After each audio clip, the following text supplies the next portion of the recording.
Handa na si Jenny na tatapatan ang kasikatan ng Yumi. Ngunit ang gusto naman ni Vanna na lalamangan umano ni Jenny itong si Megan upang sa ganitong paraan ay makaganti ng umano itong si Jenny sa paninira ni Megan. Samantala sa kabilang banda ay diretsahang pinaalala naman ni Monica kay Megan at Dara na wala pa umano siyang balak na tuluyang palitan si Jenny sa grupo. Ngunit sa kabutihang pala dahil sa lumalabas na balita na itong si Jenny ay magsusulo na umano, sising-sisi na itong si Monica.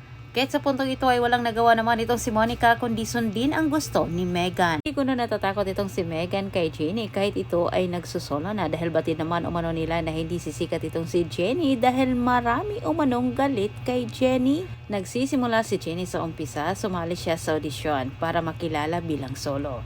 Pinangunahan ng takot itong si Jenny.